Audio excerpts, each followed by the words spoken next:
All right, well, welcome everyone. I'd like to welcome those who are joining us. We've got a bit of a mixed group here today. We're excited to be with you and share some great resources today and talk about this important issue of how we're meeting some of today's challenges centered around student engagement, motivation, and in kind of the overall look at things, just our students' resilience. And then also, maybe even a little bit about our own resilience as educators. My name is Hans Magleby. I am a former art teacher, and I used to be the art director for a video game company. I've had a lot of experience in kind of instructional design and technology, and kind of spent the last 20 years focusing kind of my efforts on student engagement and creating strategies and tools for building student engagement. Um, I am the co-founder of WhyTry, if you've heard of the WhyTry program. Um, and with me today is my good friend and longtime business partner, Christian Moore. Christian is a licensed clinical social worker and has an amazing story. Much of what we do today, um, the tools and the resources that we've created as an organization, a lot of it stems from Christian's lived experience and some of the things that he had to experience and go through. We first met years ago in our teenage years. Christian moved in next door to me and was living with his grandparents, and we ended up going to high school together.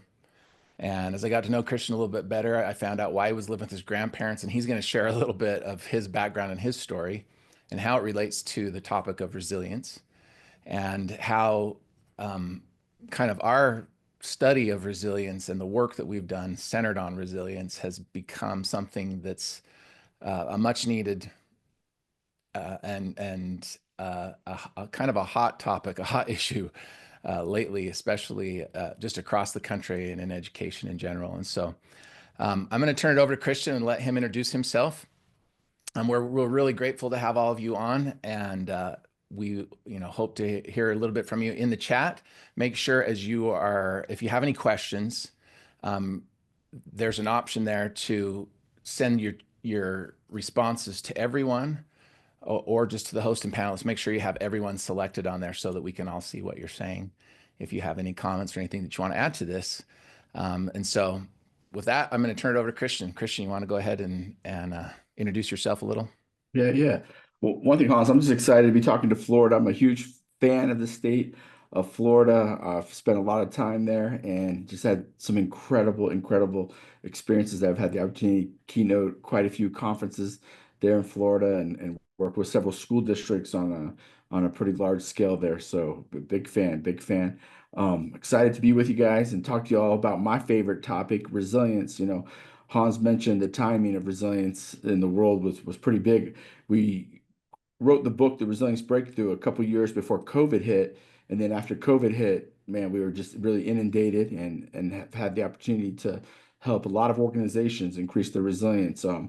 We're in over 30,000 organizations and schools use WhyTry. We've reached over 3 million kids. So what me and Hans are going to be sharing with you today isn't a theory. It's something that's really tried and proven and has reached many kids. I've had the opportunity to go me and Hans have had the opportunity to go millions of miles around this world talking about resilience. I'm giving an example like it. Hans does a lot of work in Ireland. He was in Ireland not too long ago, and he was in a webinar. And so we do work from Ireland to small islands to all over the world here.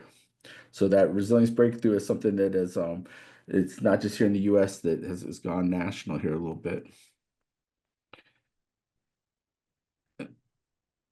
Get the next slide there. There we go. So a lot of this comes out of my own life experience. I grew up in between DC and Baltimore, not too far, closer to Baltimore, but during the 70s and 80s. And, those that know that world a little bit, I know we're on the East Coast, you guys will probably know more about it. And some of you, I know Florida, a lot of people from Baltimore end up, Baltimore and DC end up living in Florida. But anyways, during the 70s and 80s, it was the murder capital of the United States. There were tons of social problems in the DC, Baltimore area. both my parents struggled with some pretty severe mental health issues, and I'll share more about that in a minute. And then I myself was a special education student with pretty severe learning disabilities. I was illiterate when I was 17 years old, couldn't tell time on a hand clock into my actually even my early 20s. Um, so when you grow up with that background and you're struggling academically and you're dealing with a family that is dealing with some pretty intense mental health issues, I never thought I'd get out of my neighborhood. You see that last one, no hope for leaving the neighborhood. It's funny, my son the other day saw that and was like, "What do you mean? No hope for leaving the neighborhood?" So my own child, an 18-year-old kid, could not even process that last statement I wrote there. And I just said, "Hey, his name's Carson." I said, "Carson, I never thought I'd get out of my neighborhood I grew up in. I thought there's no way." And none of my friends had cars. Actually, I maybe even have Hans share a picture. There's a picture of me and him sitting in a I Suzuki don't have together. it on this one. Dang it. Oh, I you should don't have it on put this it one. up. We'll Yeah. have to we'll have to see if we can get it if you come to our next presentation. But anyways, um, Hans was one of my first friends that had access to a car, and just kids my age didn't have cars. And when I got shipped out to the Rocky Mountains, I remember, man, these kids can just jump into a car and drive anywhere. And it was probably a good idea. We couldn't probably do that back there. We probably would have gotten even more trouble. But anyways, that's a little bit of my journey. I'm gonna show a quick video clip here. Let me just pull Wait, this up. I had one Actually, more. before that, I think I have another Sorry. slide or two. Go ahead there, Hans. Right. Sorry. No, no, no, there we go. So just one thing, Cool. Christian is the author of this book, The Resilience Breakthrough, and we're going to share a little bit of some of the theory and the model of resilience that's within that book. But maybe Christian just kind of talk about why resilience became such an important topic for you. Yeah. One, my own life journey, my own life experience.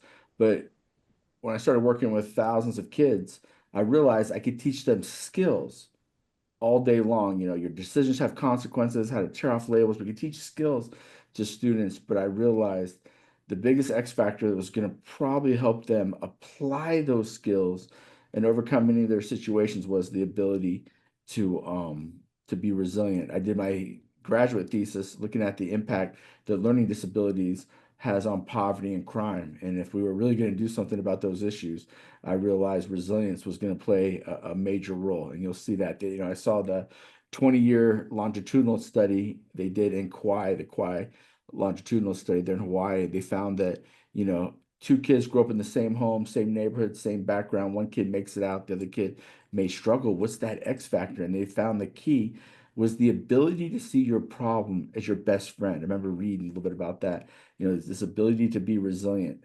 And so that's why I wanted to know where the sources of resilience come from. But I grew they up in really between come out of my Baltimore life and experience. DC Sorry, didn't mean to start in a that. Oh, you're family Anyway, fine. here's of Christian's 12 kids, story. five Here's brothers my and life six story. sisters. Both my parents had some mental health challenges. My mom had social phobia, generalized anxiety disorder, had a fear of leaving the house. You have to leave the house to go get food. So it wasn't a lot of food to eat sometimes in my house growing up. Don't tell anyone, but my dad was one of the highest level code breakers at the National Security Agency. You could give my dad any mathematical problem and he could instantly rattle it off the top of his head. My dad was autistic. He was a genius, but he had very little common sense or social skills. If you've ever seen that movie, A Beautiful Mind, you've met my dad.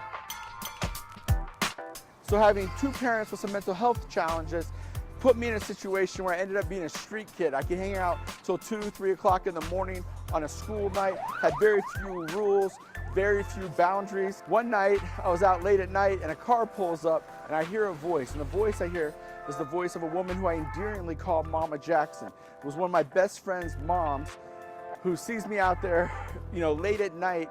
Christian had so many obstacles that was going on in his home.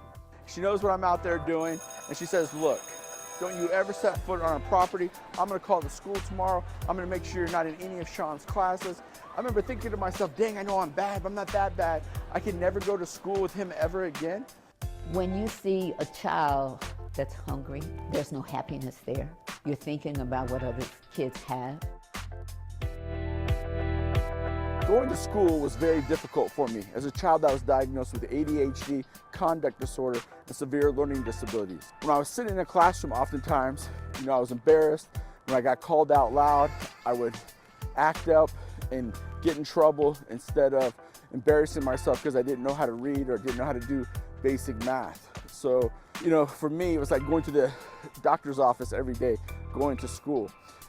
I had a hard time telling time. When I was even 17 years old, I couldn't tell time on a hand clock. To me, 1/4 to 5 equals 25 minutes to 5, but they tell me 1/4's 15. When we concentrate on that more, to make sure that a child's needs are provided for, then that child will thrive. I know that I'm loved, and I know that this person is going to feed me. Mama Jackson took over and said, look, if you start going to school every day, I want to see your report cards. If you start answering to me, you can come eat in our house anytime you want. Now, Mama Jackson was a seriously, seriously good cook. That's one of the reasons why I'm in top physical condition right now. But anyways, I was very blessed to have Mama Jackson come into my life. It was kind of an informal foster care situation. She took over and really started giving me skills of resilience. It had a huge impact on my life. And I'm excited to share with you all the different skills and strategies that Mama Jackson gave me to help me become resilient. One of his teachers in high school said to him that he would never go to college. Christian went to college. Growing up in between DC and Baltimore, I saw many social problems in my community, in my neighborhood. I saw poverty, I saw hopelessness at times. I even saw some violence. But I remember walking to school one morning and literally seeing one of my best friends evicted from his house. His furniture was all throughout his front yard. I could see the heartbreak in his eyes, his parents' eyes. And I knew in that moment, I wanted to be a social worker. And I knew I could not become.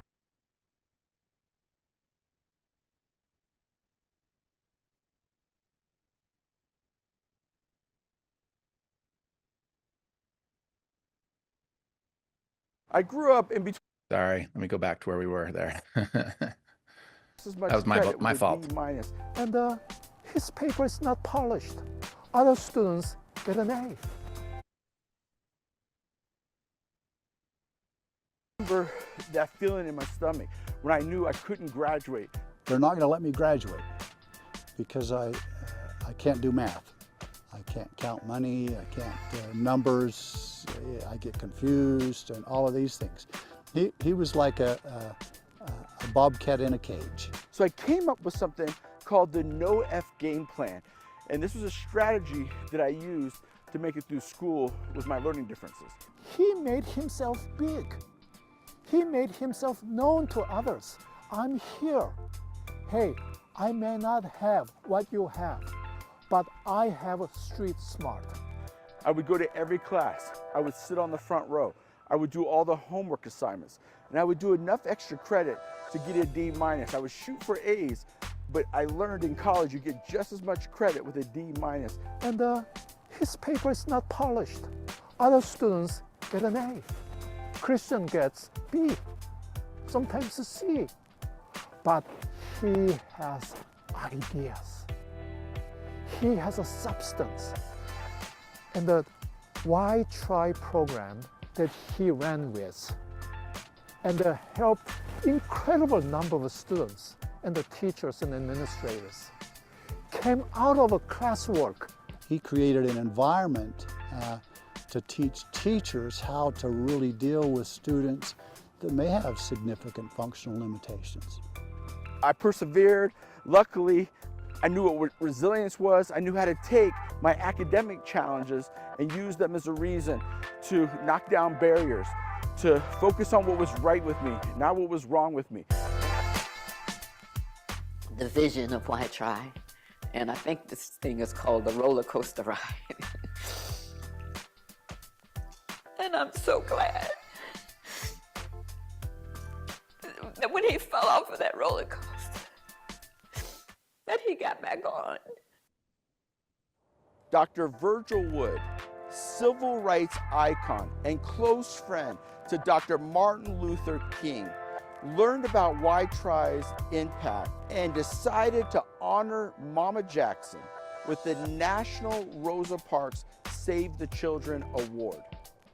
Mama Jackson gave me a safe and loving environment so I could thrive. She didn't get rid of my problems at home, at school, in my neighborhood. She showed me how to use those problems as a fuel source to put one foot in front of another and create a productive outcome with the opposition. Despite my many challenges, I was able to get a master's degree with a 6th grade math level and a 7th grade reading and writing level, and become a licensed clinical social worker. All right, we'll freeze it at there. Okay, perfect. So as you can see, I had tremendous support system, tremendous people like Dr. Mike Seipel here show up in my life. He comes to me, and we not overlook for a second there, Mama Jackson, powerful, powerful example of what a support system can do for you. The day she got the Rosa Parks Award was one of the greatest days of my life. But Dr. Seipel says to me, "Hey, Christian, how have you made it through school this far with your background?" And he said, "Just write down some principles on a piece of paper for me. How did you make it through school, with these challenges?" I myself was a visual learner, so I just started hand drawing everything, all these principles, and started making them visual. I noticed a lot of kids I work with are visual learners, so I just started hand drawing everything in counseling, just kind of taking the skills I use. This picture here shows students that their decisions have consequences, but I learned that most of the kids I'm working with are visual learners. A school psychologist just pointed this out to me. I thought, okay, if 80% of these kids learn visually, why don't we take the most evidence-based mental health practice and deliver it in a visual delivery system? And then that just exploded again into tens of thousands of school systems across the country started using this because they could tell a child could easily understand what we were doing. I think sometimes in social and emotional education and mental health, dealing with EQ, that we make it way too complicated for these students. And I just said, hey, and probably because of my learning disabilities, I just said, hey, I'm going to make this really, really easy, very simple for them. Right here, you see the WhyTry skills of resilience. We have these specific skills. Again, like their decisions have consequences, how to tear off labels. Again, this first picture just shows the ups and downs of life, how to get on that track to opportunity, freedom, self-respect.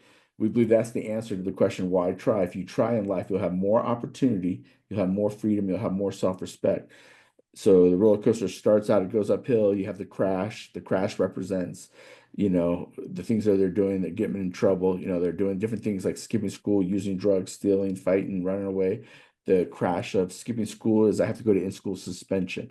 The loop represents the problems they keep doing over and over. And I'll say to the students, you're in the loop if you feel frustrated, confused, angry, scared. And then we want to get them on that other track to opportunity, freedom, self-respect. And then we have another 9 tools with very elaborate lesson plans to get them on that track. So the first one here is we want them to tear off their labels. I had many of these labels right here growing up: failure, druggie, learning disabled, dumb, lazy, rebellious, attitude problem. We all know when students are walking around with these labels, this weight on their shoulders, it's like a heavy backpack full of rocks. They have no motivation often to come to school with a piece of paper, a pencil, a notebook. You're just not motivated. The more of these labels you have, the less motivation you have. The next one here is, again, these are skills of resilience. These we use visual metaphors. We reinforce those 2 pictures you just saw there in all of our pictures with different activities. Oftentimes body kinesthetic activities, stories, especially for elementary school, we use tons of stories, videos, music, art. I'll say, draw me a picture of what life is like when you're in that loop.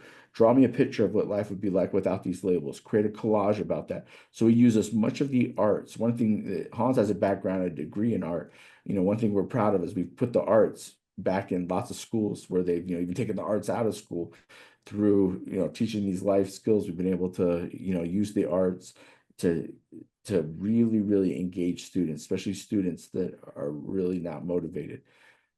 One of the things, Right. let me just share one quick thing here, Christian. One of the things I think that's so that's been a fun journey for us and something that we've learned and experienced is, and it is probably the one thing that makes us so unique is, kind of what Christian's sharing there, the use of these metaphors, like this one, for example, this is what it looks like when it's completed. It kind of builds as you go, as you work through it. But, originally Christian was just drawing, and these kids that wouldn't listen would all of a sudden focus on this drawing, and he'd be asking them questions while he's drawing and walking them through these things, and they'd give him answers, and he'd write their answers at different spots around the picture. And so we just kind of started playing around with all these different ideas of how we could take something and put it in a visual metaphor that would be, a way that kids could understand and remember something. And the picture itself looks kind of simple. A lot of these pictures may look very simple, but it's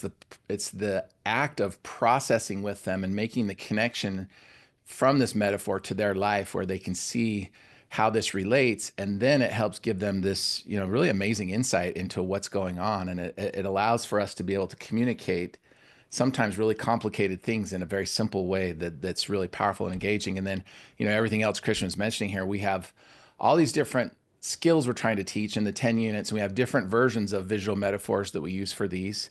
Plus, we have activities, stories, videos, all these other resources in our toolkit that are really impactful in how they're being able to see and experience these things in as many different learning styles as we can use to approach them. And so, like Christian was saying, my background's in visual art, and when he first approached me, he was telling me, "Man, I talk to these kids and they don't listen, but I start drawing pictures and it's a totally different experience. Do you understand, why?" And I said, "Well, I'm a visual learner, but I don't know if I've got a good answer, but I want to see what you're doing." And it just kind of became a hobby for us that eventually we got so excited as we started seeing the responses we were getting just with Christian using it, after he graduated and went to work in a community mental health setting. And then we have another person that works with us. He's my brother-in-law, who's this high school counselor, and we started sharing him with him, and he started using it in a school setting a little bit more, and it just kind of evolved from there. And so, Christian, why don't you continue sharing the rest of the skills that we're teaching here? Just All right. So this next one is how to control your defense mechanisms. When I didn't know how to control my defense mechanisms, man, I had gotten so much trouble when I was in school. The teacher would say, "Christian, turn to page 130 and read out loud." I didn't know how to read. So I'd punch the kid next to me or say F you to the teacher, because I'd much rather be sent to the principal's office for acting out behaviorally than having 30 kids, falling out of their chairs laughing at me because, I'm that old and I don't know how to read. So today I realized, why was I doing that? It's because I had no control over my defense mechanism. And we all know our defense mechanisms are bulletproof vests for our feelings. It's what we do to protect ourselves in a pressure situation. All of us use hundreds of defense mechanisms every day. I'm using them right now. I try to use humor, not very effectively. I just did it again. There you go. But we constantly use defense. I'm going to use a really good defense mechanism right now. Anybody know what that fish says when it hits the wall right there? Damn. So there you go. Anyways, this next one here is called the motivation formula. We look at life's problems being like water. Water can flood and do damage, or water can be channeled through dams and create electricity. It can be our best friend or our worst enemy. I put that picture in here specifically so Christian could tell that really bad dad joke. Bad joke. Yeah. Do you know what never mind, I won't tell you more jokes. Okay, so the next one here is a tribute to my home state of Maryland. If you put a bunch of live crabs in a pot, and I love talking to Florida because you all know what these actually are. The other day I was speaking like in Iowa, they're like, "Can you put the picture back up of those crawfish?" I'm like, "No, they're crabs." So if you put a bunch of live crabs in a pot, if you don't put a lid on it, why can't the crabs get out of the pot? And you all know the other crabs are reaching up and pulling them down. So I'll say, "Hey, your friends you're skipping school with, you're doing drugs with, fighting with, all you're doing is you're pulling each other down. You're keeping each other in the pot." So again, they visually see it, they hear it in music, and they physically experience it. And by the way, while you're listening to this, if you have any comments or questions, please just text us there in the chat, just any questions or comments. And Hans basically created 90% of what you're seeing. So you got Hans Magleby himself right there, can answer any questions for you and knows this like the back of his hand. He's our kind of in-house leading expert on all this. So please take advantage of that if you have any questions.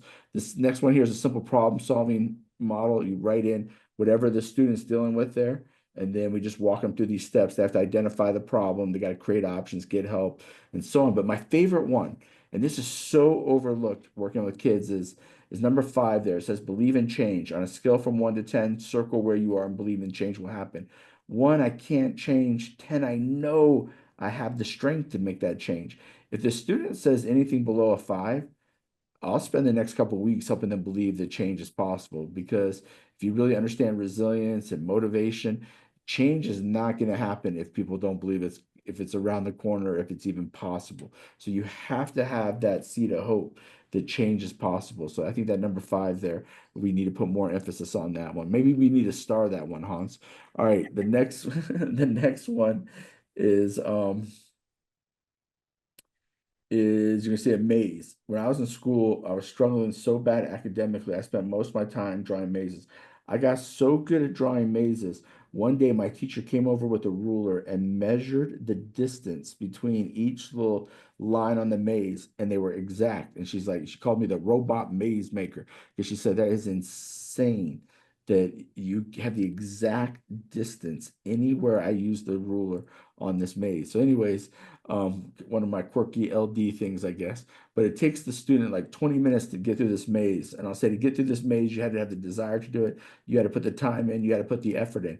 It's hard work. Hard work will take you much further than just academic smarts. I want these kids to understand.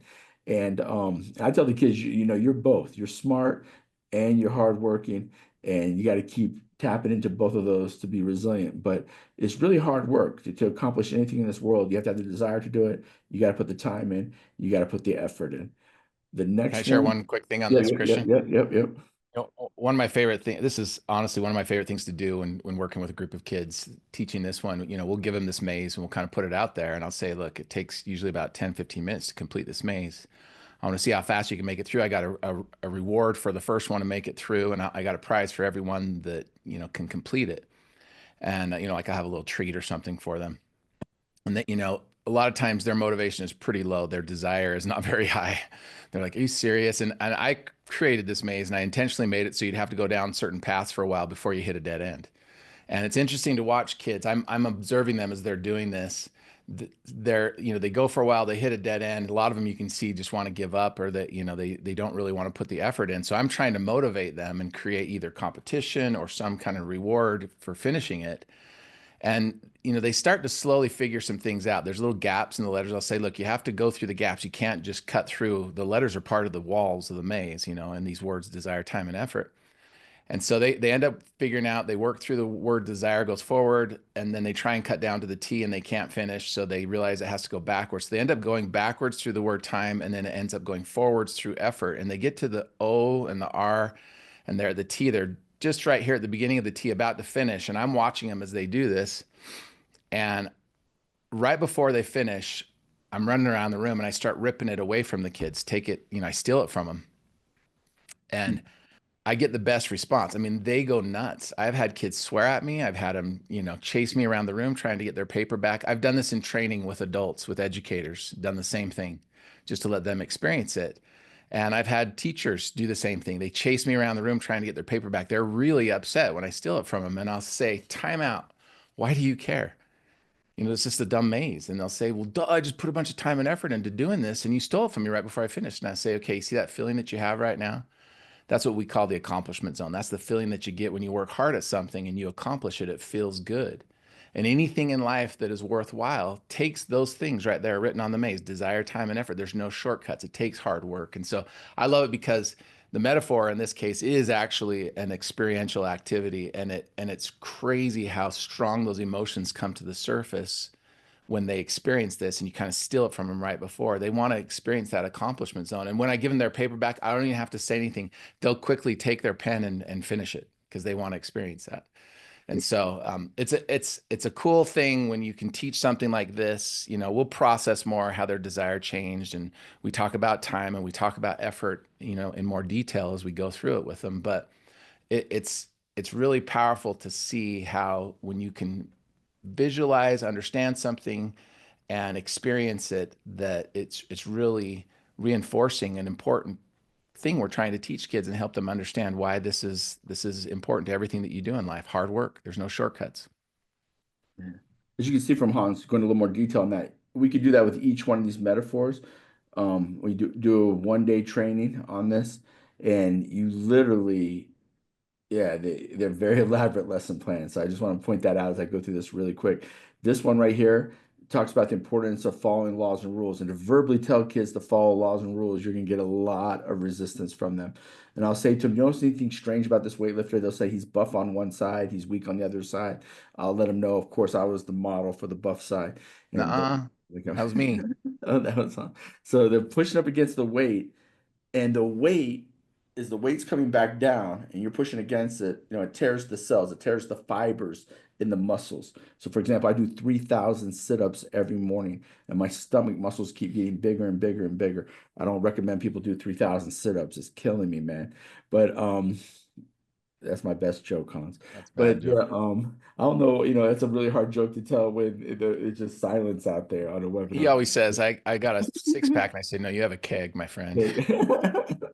But the balloon represents the things they've given up on. If you push against that balloon all day long, and the balloon represents skipping school, using drugs, stealing, fighting, run away, there's no resistance from that balloon. I'll say at the end, I'll say, what does this picture teach? And oftentimes the kid will say, man, the reason why I have all F's, the reason why I've been kicked out of class, the reason why I'm struggling is I'm not lifting that weight. I'm not lifting that resistance.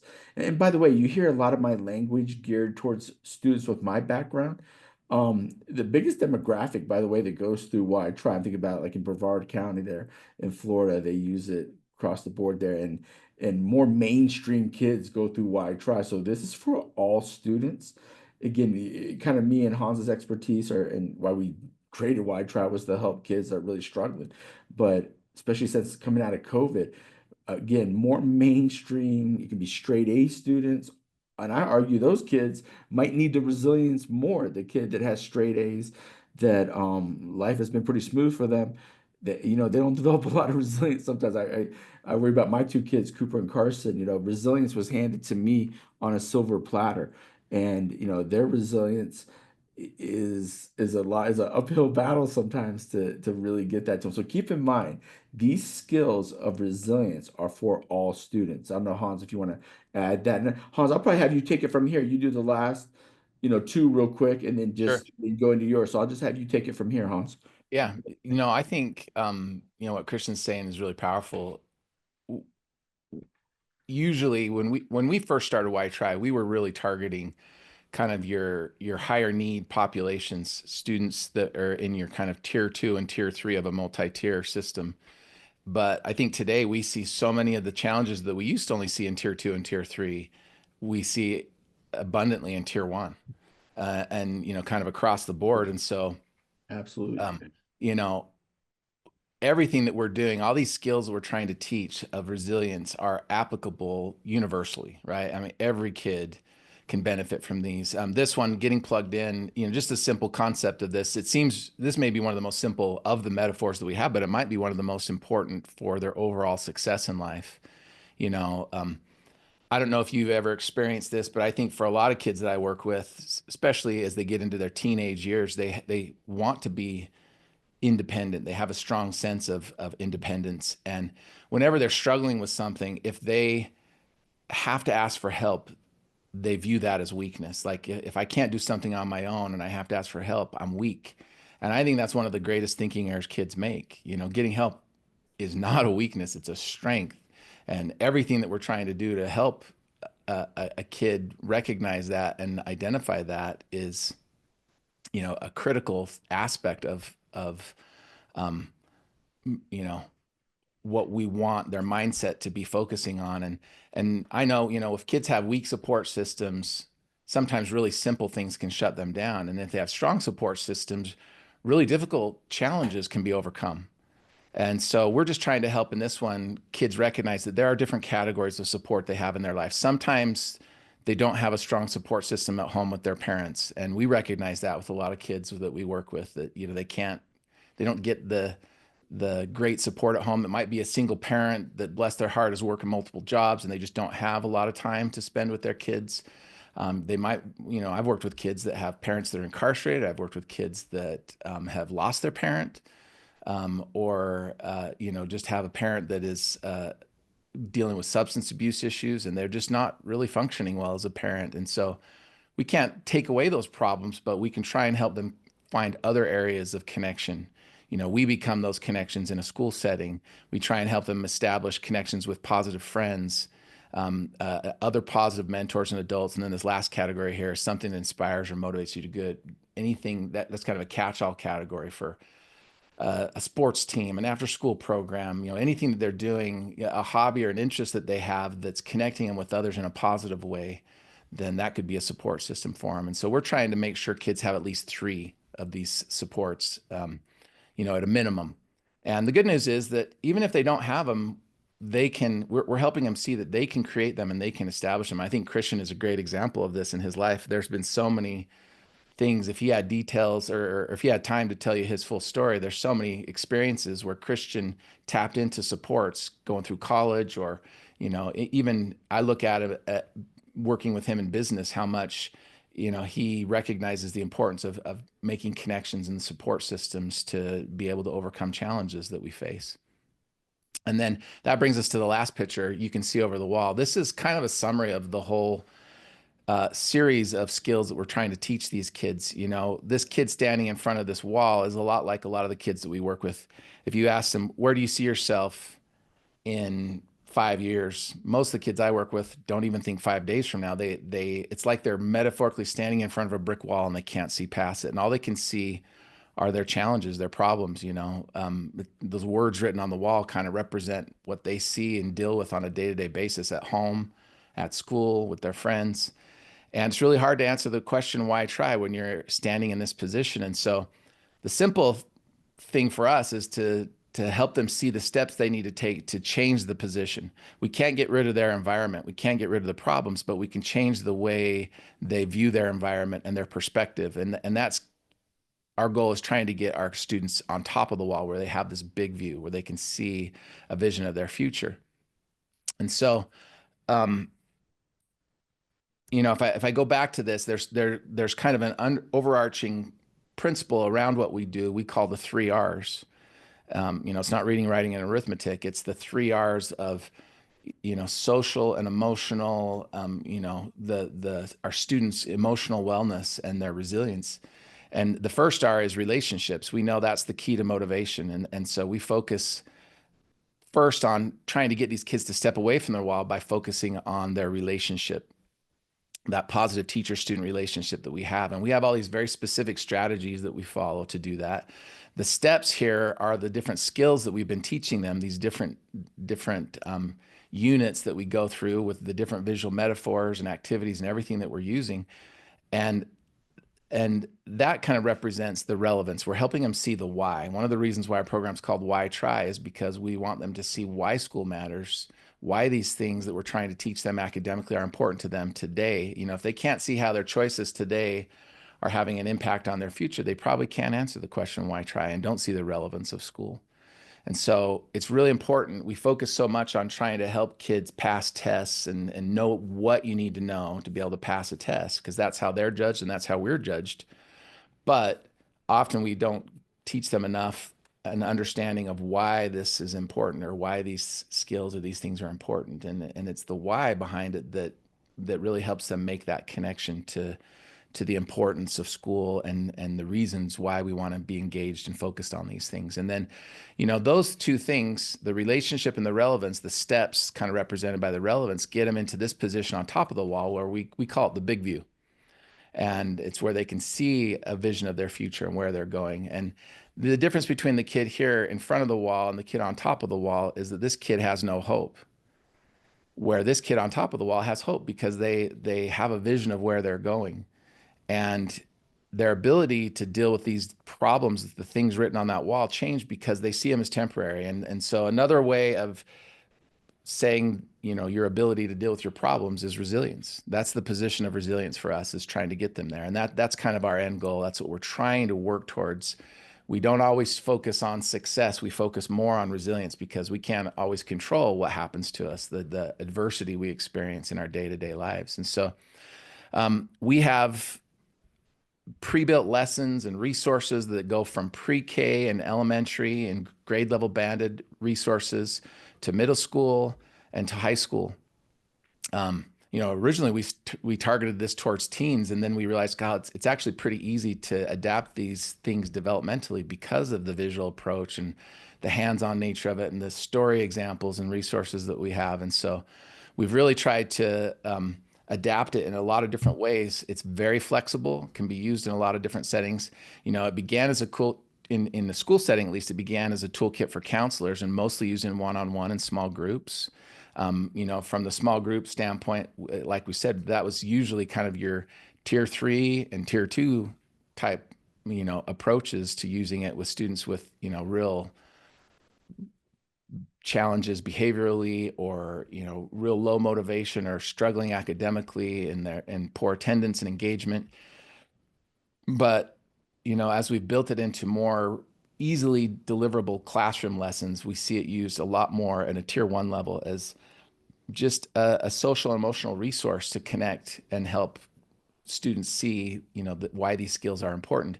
And so for us, especially in Florida, in the state of Florida, where you have this strong emphasis on being able to teach resilience, we kind of took what we have and we've mapped it to all of the resilience standards that the state of Florida has. And we're even in the process right now. This summer, we're putting together we'll have it ready before the school year starts, a list of lessons that align with each of the monthly themes that all the schools in Florida are trying to roll out and implement and support. And what's really nice about that is that it's just an easy way for you to be able to integrate some of those resilience standards that are being required, but they're, I think, as we all know, it's hard to put that into practice. And so we're excited about that. We love that this is an initiative that the state of Florida is focusing on. It's been our area of emphasis for the last 25 years.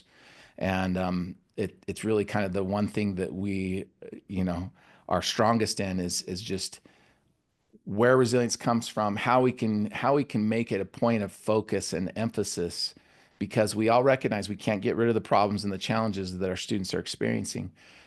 Everything that is delivered through our tools is through a web portal. So, facilitators or teachers have access to our full toolkit, where you can get access to anything that you're going to need to teach and deliver. If it's a presentation deck or a video or a story example or instructions for activities. We have journal prompts and we call them resilience boosters that are art and writing and observational activities that they can do individually. Worksheets that kids can go through what you've done in a group session, but then apply it individually.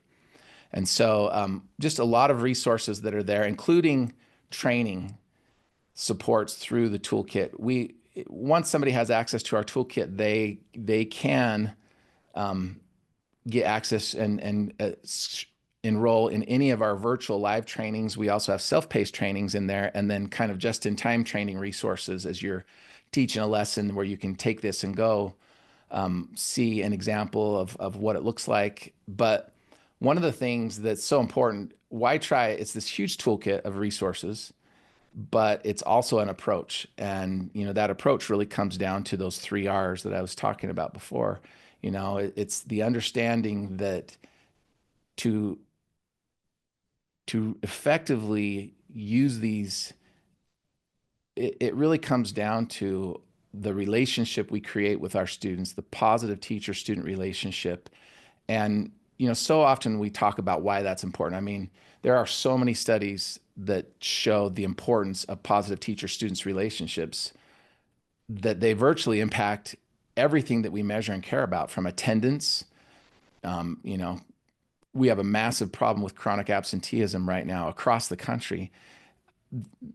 Probably the biggest solution to that would be helping students feel seen and heard and cared about, and that there was more positive teacher-student relationships going on, feeling that connection in school. There's a massive disconnection that we're seeing among students, and a sense of frustration that we're seeing among educators, because they're dealing with so many behavioral problems and challenges.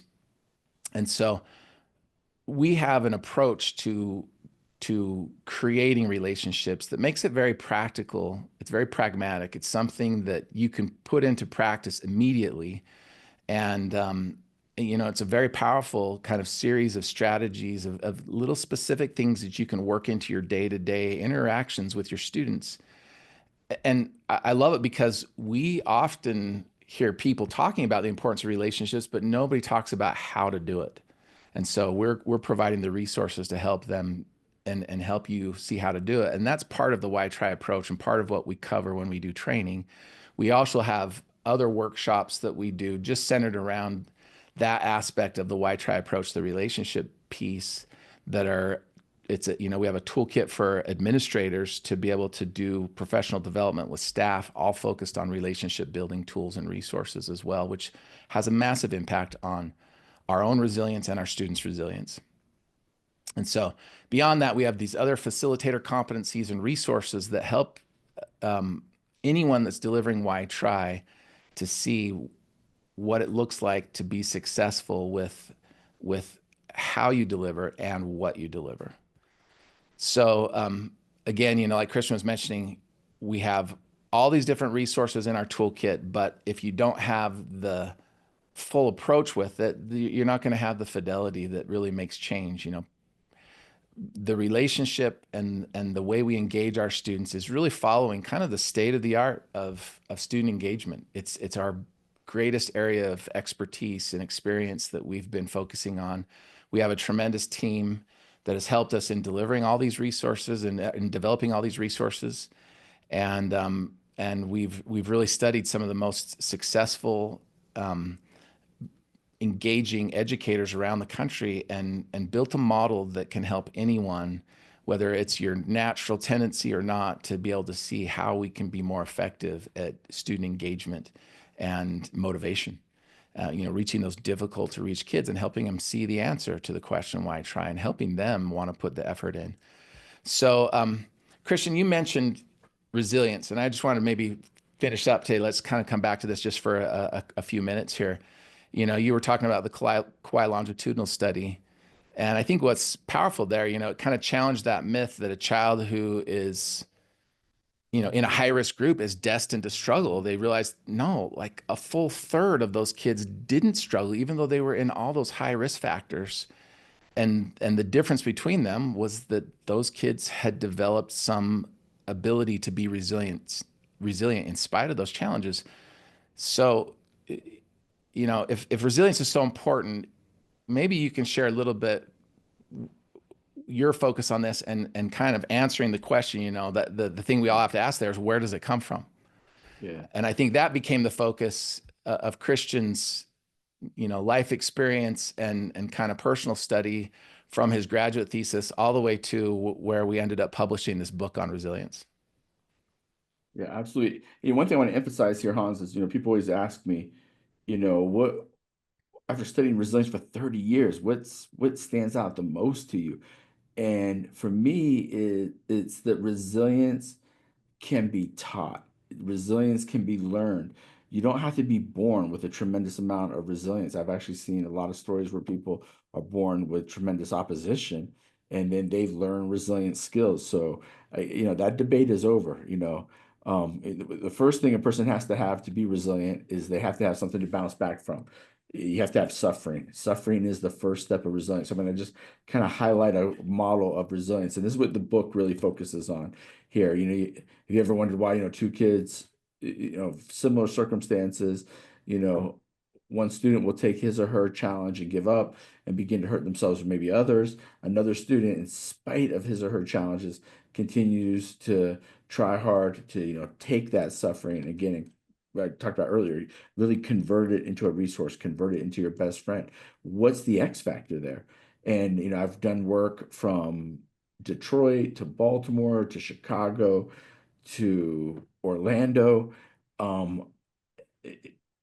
We know it is a learned skill. One student has resilience moments and when the other one doesn't. And to me, I think one of the biggest social justice issues in the next 20 years is millions of kids are going to start getting access to evidence-based resilience. And I hate to say it, but I think too many kids are not going to get access to it. And to me, one of the most heartbreaking things in the world. That's why me and Hans are literally on right now talking to you all. If you really want to know our motive, it is that right there. We want to make sure all kids get access to evidence-based resilience. What is the difference between them? Is there something that is resilience something you're just born with, or is it something that you can teach? And again, I've kind of already answered the question. It is definitely something that can be taught. I've personally seen hundreds of thousands of children learn resilience. Well, and I think it's something that they're also born with. Like, I think the answer to that Yeah, is yeah, both, yeah, yeah. It's right? both. It's Because both. Yeah, absolutely, Hans. Go ahead, go ahead. we want to help them recognize that they already are resilient and they have an ability to be resilient internally. And many kids, I think, will be resilient in certain circumstances, often just because of a personality trait or something that they were born with, where others may struggle. But like Christian's saying, we're not confused. In 2025, we know Yeah, you're yeah, not just fixed in your ability to be resilient. However, your resilience is right now is the way you're going to be the rest of your life. Clearly, that's not true. yeah. Clearly, Not a everything that you experience that's hard helps you build resilience. And so if you can see your challenges and the adversity that you're experiencing in life as a resource, and if we can help them tap into what many people tend to tap into that are examples of resilience, maybe we can learn how to be more resilient and put that into practice in our lives. absolutely. And this is our definition of resilience right there, the Yeah, ability to bounce back when you have every reason to shut down, but you fight on. yeah, So Christian, you published this book. It's been about 10 years now since we yeah, first published the yeah, Resilience Breakthrough. We've, sold over 150,000 copies of this. yeah. It's definitely our bestseller. It's something that, I'm excited about because I feel like we have discovered sort of a breakthrough in resilience. Do you want to maybe just introduce to them, the four main things that we kind of focus on in this? Yeah, yeah, I'm gonna do that. I also want to say I'm gonna give everybody an earshot literally a free digital copy of the book. If you set up a webinar or a Uh, demo. uh, Yeah, yeah, yeah, yeah. A not a demo with webinar. sorry, webinar. Yeah, if you want to do a webinar with us, let us know. We'd love to do one. We If you do a want to lot get of with us, webinars, so yeah, we that's do a lot of webinars. But and yeah, we do a don't lot of worry webinars about where we have panelists and educators and experts it. from around the country that come on and talk about, their experiences. Yeah, but if you jump on one of our demos with us, I'll give you a free digital copy of the book here.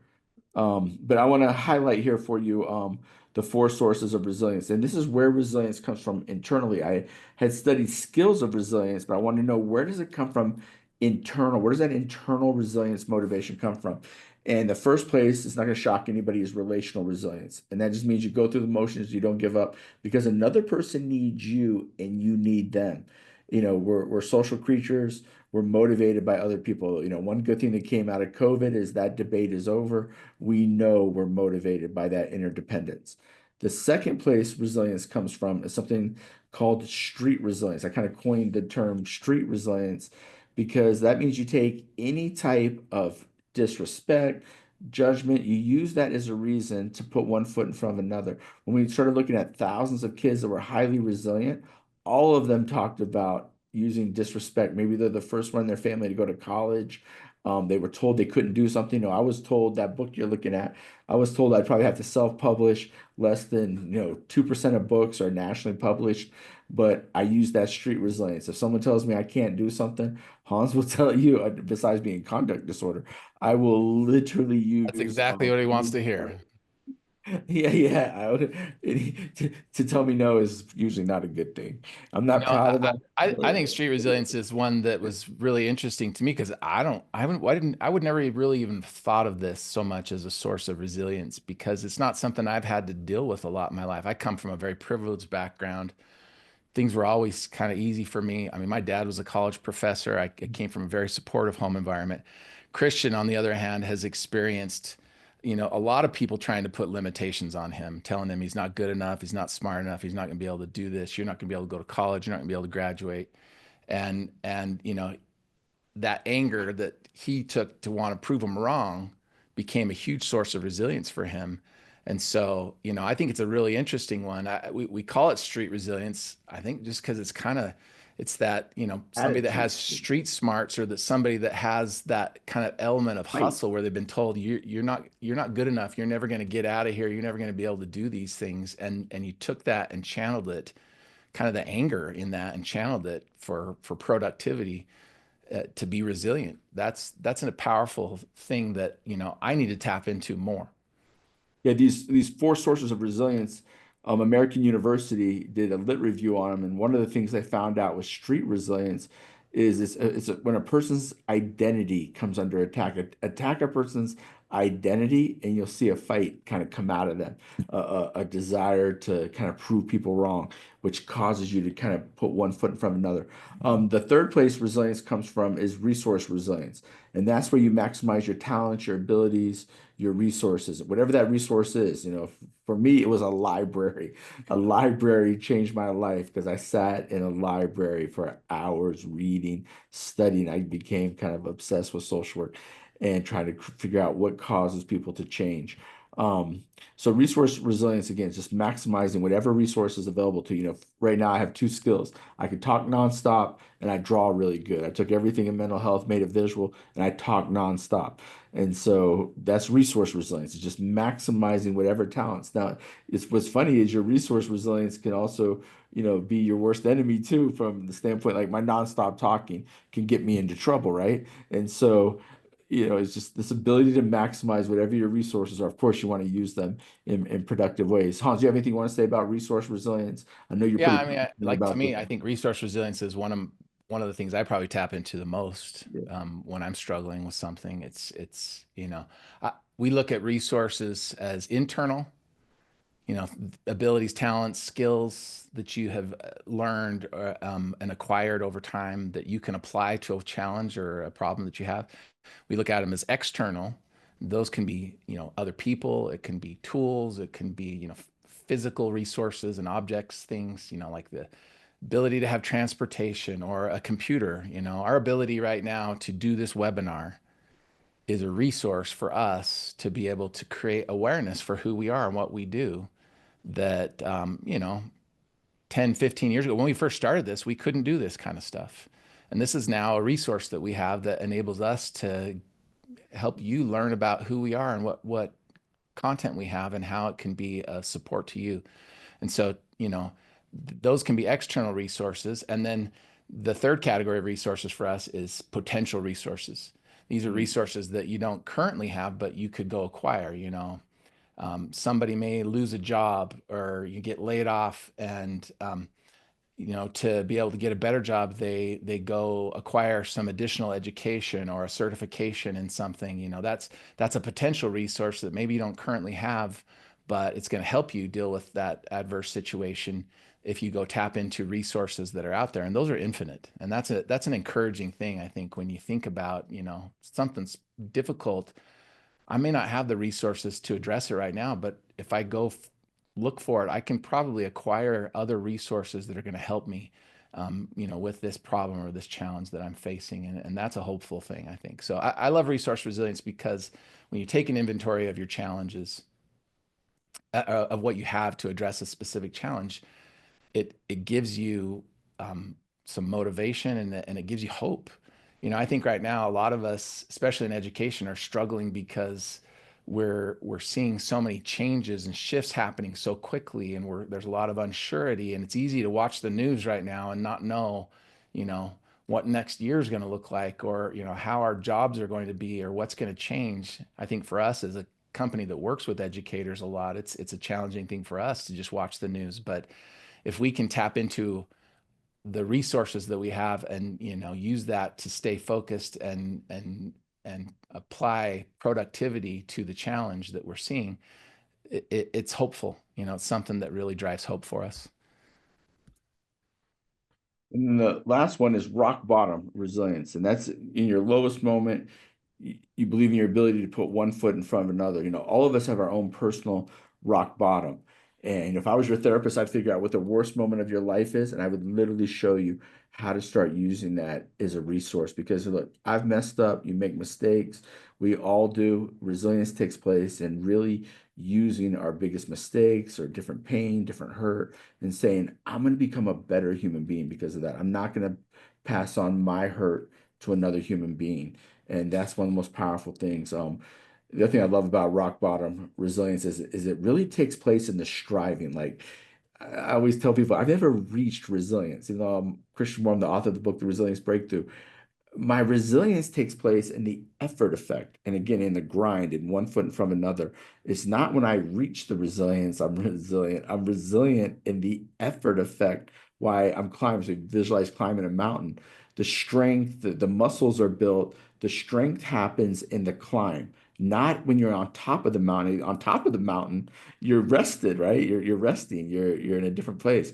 It's the climb is where the muscles are built, where the resilience really takes place. So it's in the striving.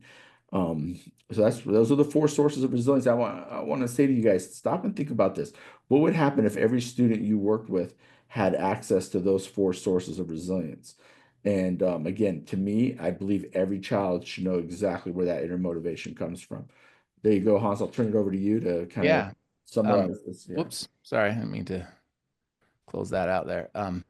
So uh, our lunchtime hour, we wanted to do this as a little lunchtime webinar for you guys, just to share some of our resources on resilience and how they pertain to the Florida, the state of Florida's emphasis on resilience. Sorry, I keep bumping the wrong thing there.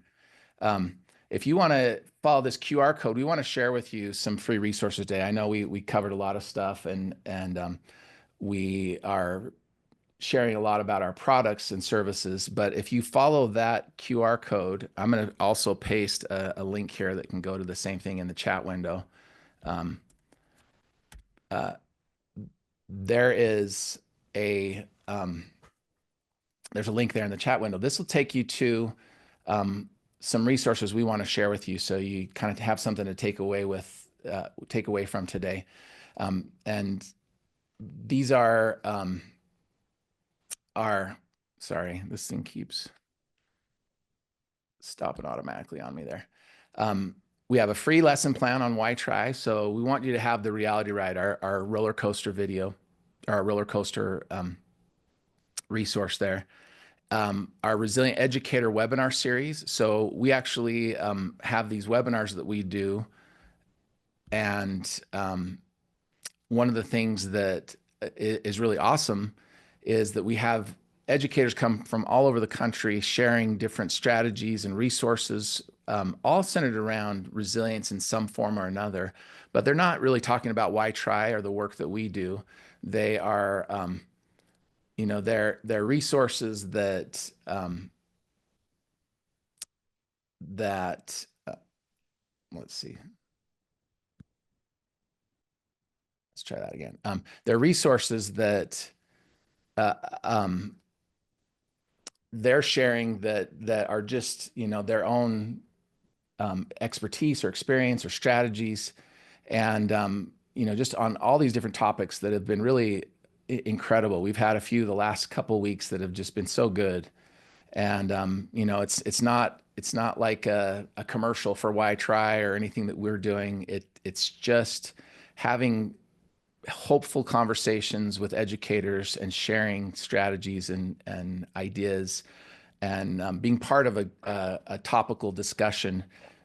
We have panelists and a moderator that works with us who's a school psych, and he is the one, his name's Jason, he's the one that leads these. And so it's really a great webinar series.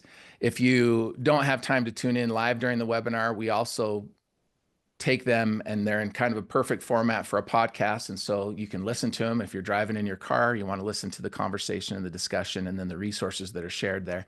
We also have a parent guide to resilience that's a free resource that's basically Christian's book, kind of adapted in simpler terms for application at home with parents trying to help increase the resilience in their own family and with their own children. And that's a companion guide to another program we have that's called the Resilience for Youth program, which is very similar to WhyTry, that teaches the strategies in our book and the four sources of resilience to students. And so if you're using the parent guide along with that together with students, it's a great resilience resource. And then we have another resource that is our, we call it the Transformational Leader Toolkit. That's an administrator's resource. That's a series of pre-built staff development workshops that can be delivered in a school setting to help build staff resilience and to improve teacher-student relationships, kind of create that environment and see a shift in the school culture where we're focusing on the importance of those relationships and not just why they're important, but how to do it. And so anyway, we wanted to share these resources with you and thank you for coming and joining us today. If you have any questions, we'll stick around. You can throw them up in the chat window. We also have a great program director over the state of Florida. His name is Mike Yantes, and he's a social worker by background. He's been an administrator, and he would love to do a demo for you if you have interest in seeing more information about WhyTry or our programs or training, anything like that. Schedule a demo with Mike. If you fill out this form that we have, we'll send you resources after the webinar for having registered and sharing this with you. But if you're interested in finding out, what the options are, how we can get WhyTry going, or how you can use our resilience tools in your schools, Mike can help answer those questions and kind of take you through a free, virtual demo, one-on-one with you or your leadership team. So that's kind of where we wanted to wrap up today. Anything else you want to say, Christian? Yeah. Hans, I just wanted to throw in another option because it's Florida. I've never done this before. Hopefully Hans won't kill me for doing this, but I just want to try something a little different too. The last couple of weeks, as I've done some of these webinars, people have said to me, God, I wish this person would have been there. I wish our director of student services or our director of special ed or guidance was on. I'll tell you what, I've never offered this before. I keynote a lot of conferences. I usually am paid to speak, but I'm going to do something special for the state of Florida. I will do a free 1 hour presentation if you can get 20 or more people together there in your district. It has to be at least 20 people or more. I'll do a free webinar. And you guys, I promise you that's a good deal. And I promise you they'll be excited, they'll be motivated. It would just probably be me solo, and I will share my background and then share some specific tools. And you can even give me, 1 to 3 issues that your district's dealing with, and I'll focus the free consulting on that. And if you're interested in that, if you just email Hans will coordinate that. Just email Hans at WhyTry, HANS, Hans at WhyTry.org, and Hans will coordinate that event with me if you Absolutely. if you do that. So just get a hold of Hans. Hans will put it in the chat. And if you're interested in that, put it in the chat, and Hans will follow up with you. You can even do that right now if you're interested in that. You guys, we've never offered. I've been doing this for almost 30 years. I've never offered that. To let you know what that is, that's anywhere from a $5,000 to $10,000 free thing there. And so I don't think we've ever given away a $10,000 thing before. So I'm not saying that to brag, but that's legit. And Hans is laughing because he knows. He's like, "What are you doing?" But No, that's good. And yeah, go ahead, Mike, I Hans. mean, even if uh you schedule a demo with Mike, Yeah, I can you still can do talk to that. him about that as well, and Yeah. he can help coordinate something like that. We would love to do that. Because I know right now in I don't have districts, any issue with Christian saying that. We would love to do that. It's and I'll be if really if frank we with you. Go if ahead. we can do it virtually and we can share that with you, we'd love to have Christian jump on and answer questions and do another presentation on resilience specifically for Because I know for your right now with leadership team. districts and the issues in districts and getting support right now, I just know I think the timing for something like that is really needed. And so anyways, and be really frank with you guys, we do a lot of work across this country, and Florida is a place that I'm very familiar, has great needs, but we just have not done a ton there in the last year and a half. And so we really like to get a little more momentum there. We've had a lot of success there in the past. But anyway, so those are unique offers, so please take advantage of that, you guys. Seriously, take advantage of that. Hopefully, you all put me to work. I'm literally going to do a free 1 hour event for you. Again, if you're interested in making that happen, put that in the chat window, and we will follow up with you. Yeah, I was just going to share one last thing here, and we'll share this. This is in part of the resources that we have there that I shared with you through that QR code or that link in the chat window. But this is a document that shows how WhyTry aligns with the Florida Resilience Standards. and some of the things that we have on how this is really tailor fit for trying to meet the requirements that you have in teaching resilience and building student resilience, and then just some examples of how it's been used in Florida already, and more resources there for scheduling a demonstration. And so we've got information on the WhyTry program, the Transformational Leader Toolkit for administrators, and then just kind of the alignment document there that shows how it helps meet your resiliency education requirements. So we're excited that Florida takes on this initiative because it is right in our wheelhouse. It's what Amen. we are We love what Florida's we are doing. the Love it. experts in resilience when it comes to, this topic. It's been, probably the thing that sets us apart from, any other program or tool or resource that you have out there, is that we really have relevant, engaging resources that are practical, easy to implement, and can make a huge difference with your students and with your staff. So we're excited to support you in any way that we can. Thanks for tuning in today.